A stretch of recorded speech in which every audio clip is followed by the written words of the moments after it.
So now that we know what causes earthquakes and how we measure them and some of the other things that happen in earthquakes like fires and tsunami and stuff, let's take a look at structural damage that's caused in an earthquake. So basically, if you have a house or an apartment or something like that and you're in an earthquake, how much damage can you expect to happen to your structure? Well, it depends. It depends on a few different things. First of all, very obviously, the earthquake magnitude. Stronger earthquakes are going to cause more damage. Now, in addition to that, you have to think about the distance to the epicenter, because the farther away you are from the epicenter, usually the less damage will be caused, because the earthquake basically loses energy. Those waves lose energy as they move away from the epicenter. Also, the duration of shaking. Earthquakes last, it depends on how long they last. Some last a few seconds, some last several minutes. And there are structures that can withstand a few seconds of shaking that will never be able to stand a few minutes of shaking. And then there's the local geology. And we're going to visit the San Francisco Bay Area to get an example of how local geology affects the earthquake damage. So here we are. This is the San Francisco Bay Area, and we're going to look in this square right here. That's what's shown here. We have three different rock types. We have bedrock in gray. We have sediments, just stream sediments. You can think of like sand and gravel in tan. And then in this dark brown, we have bay mud. And the bay mud is this water-saturated muds. And over here, we have a few seismographs that are shown from that. So in seismograph A is in bedrock. And look at the shaking from that. Seismograph B is in the sediments, and seismograph C is in the bay mud. This is all in approximately the same area, and notice how much bigger the earthquake waves are in the bay mud compared to the bedrock. And that's because certain geologic materials will amplify earthquake waves. They'll make them bigger than what they really should be. And so the type of sediment or rock that your structure is built on can greatly impact the type of damage that it gets. Now, another important thing is construction style. Now, there is no such thing as an earthquake-proof building. But you can have buildings that are resistant to earthquake waves. So there are better ways to design your structure than others if you live in an area that's prone to having earthquakes. And we're going to take a good look at some of the ways you can design a building to withstand earthquakes. And when we're doing that, we have different goals in mind, so structural design goals. You can have your goal be life safety. And this is where the building that you construct, after the earthquake, it is not repairable. Like, you are not going to repair this thing. But there's limited death and injury in the earthquake. That's life safety, and there's certain ways you can design the buildings for that. You also can have what's known as damage control. And this is where the building, after the earthquake, it is going to be damaged, but it can be repaired and the contents are protected.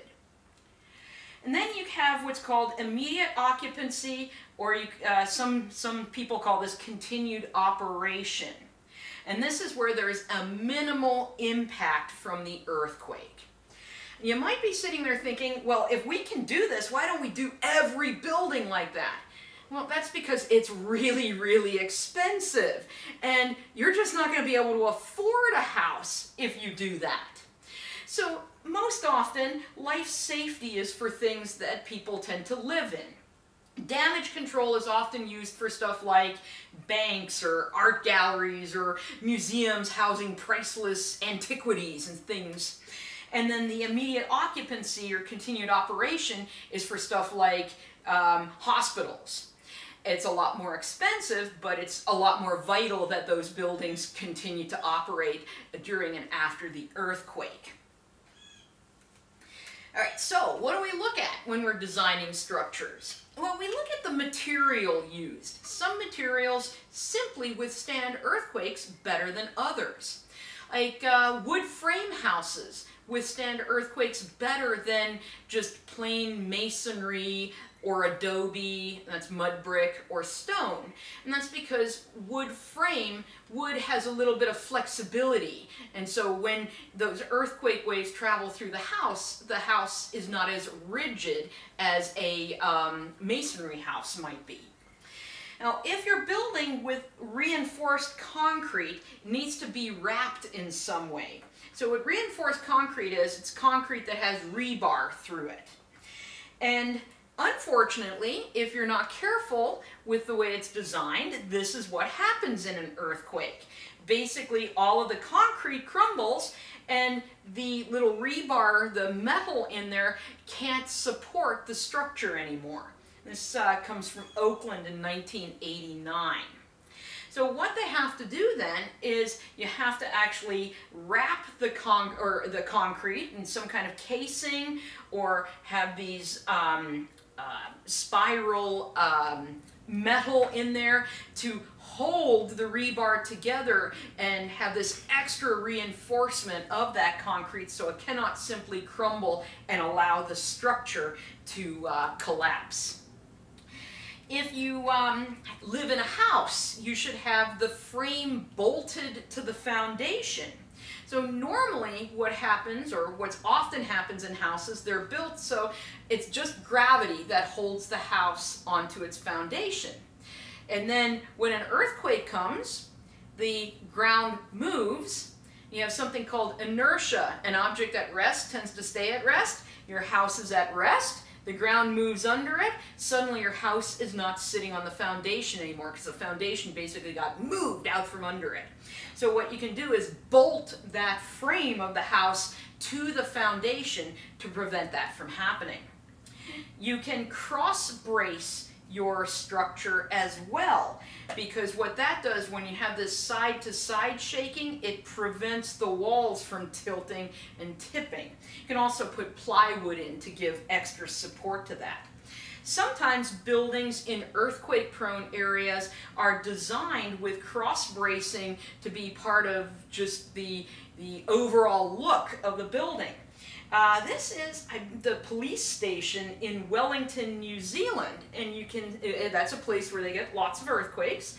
You can see this cross-bracing put into the design of that building to give it extra resistance to earthquakes. Make sure you don't have any weak floors. What weak floors are, they're floors that do not have a lot of interior walls. Interior walls give structures extra support. And so a weak floor would be a floor of a building that has lots of open space in it and not a lot of interior walls.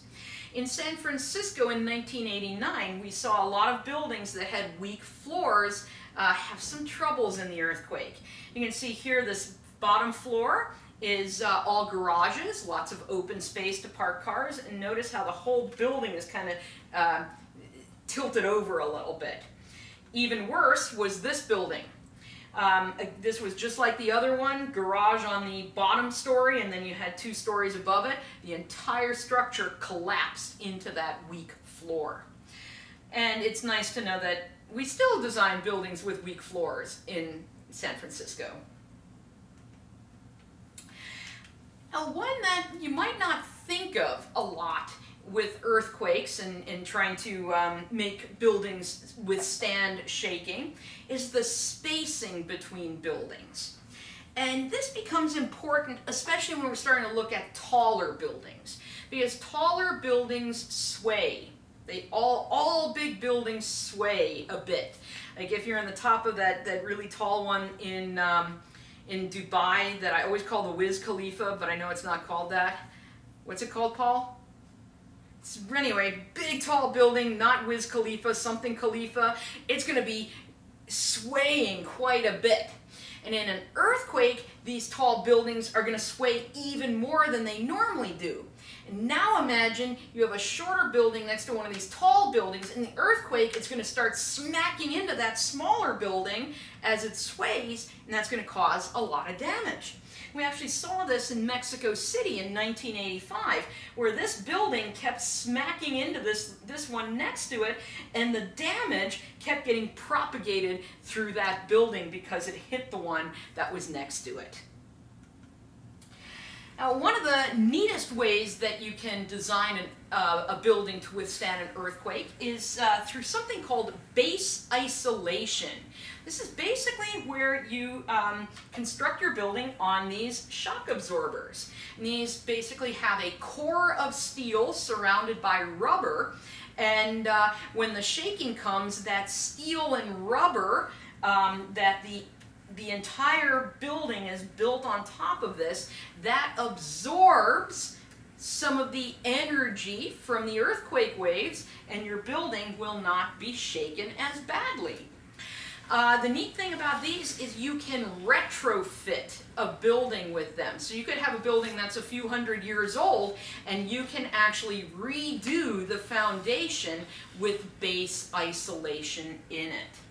And this is quite expensive, of course, but if you have a very important building, it could be more cost effective to retrofit it or design it with base isolation than have to rebuild it after an earthquake.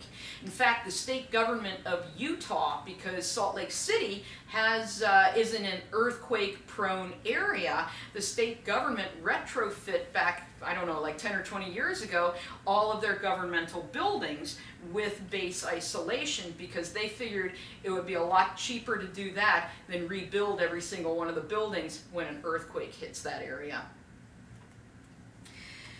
And sometimes special structures need special designs to them to withstand earthquakes. This is the Alaskan Pipeline. The Alaskan Pipeline crosses a number of faults, and this pipeline that carries crude oil, it would be really bad if that thing broke and then you have this crude oil just, pouring out into the Alaskan wilderness.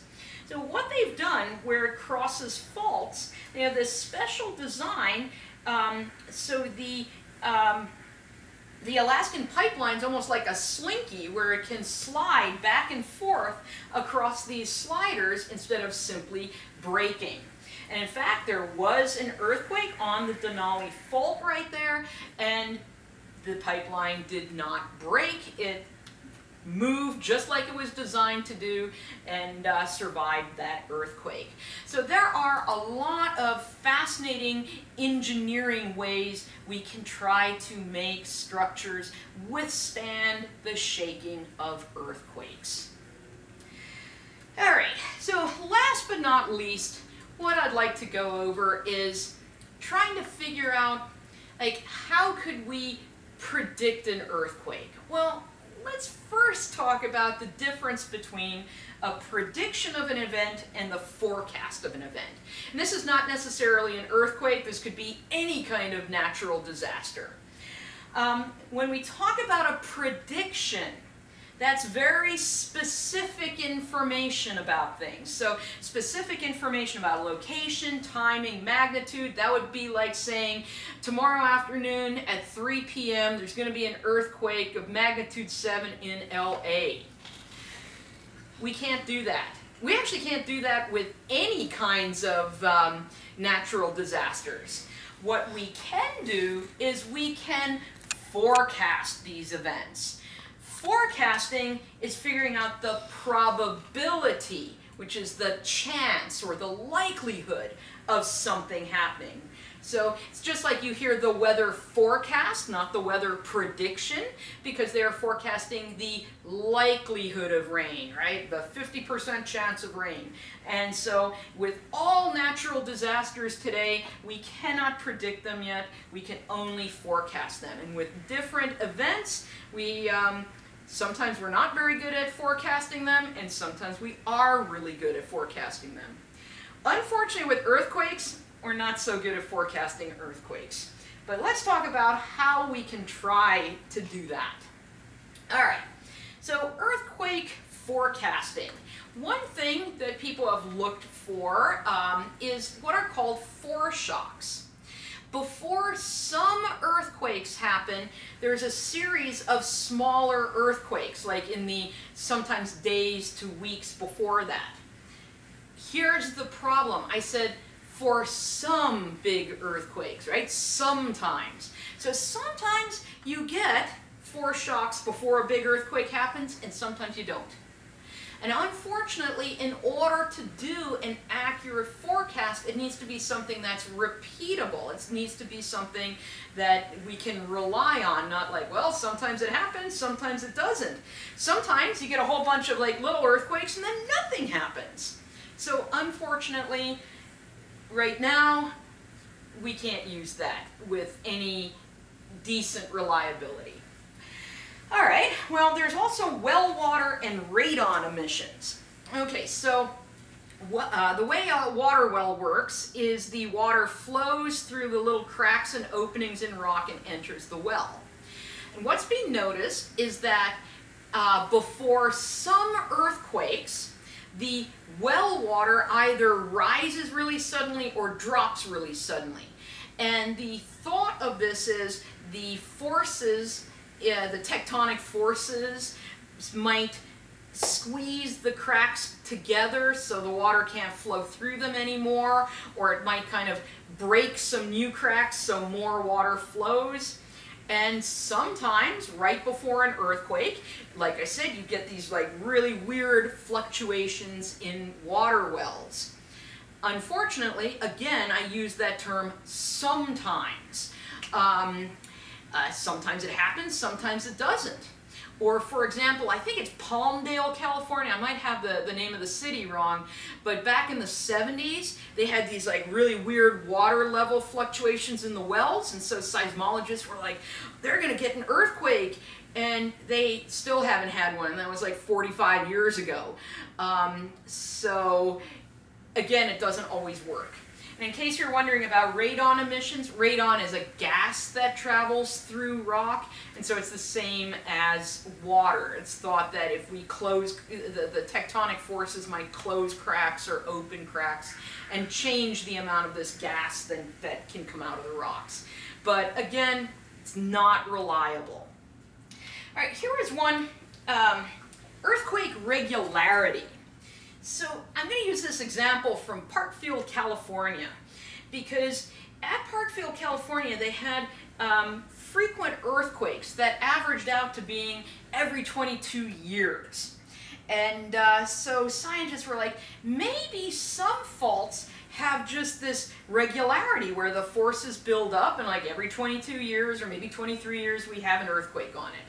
And so, let's see, in 1966 they had an earthquake, and that means the next one should be 1988. And so like in 1987, the USGS goes there, they put up all kinds of seismic monitoring equipment, because it's like, hey, the earthquake's coming in 88, and it didn't.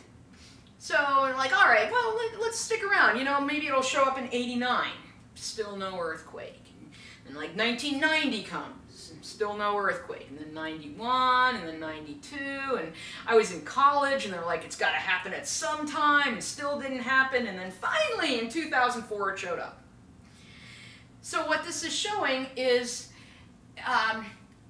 while the fault for sometimes might appear to have a regular pattern of seismicity to it, it doesn't always, and again, that makes forecasting difficult. All right, what we do use for forecasting earthquakes is something called seismic gap. Seismic gap is a part of a fault that has few or no recent earthquakes. And the idea of seismic gap is if you have a big long fault line and you have earthquakes all around, but there's one area where there's no earthquakes, that's going to be the most likely place for an earthquake to happen.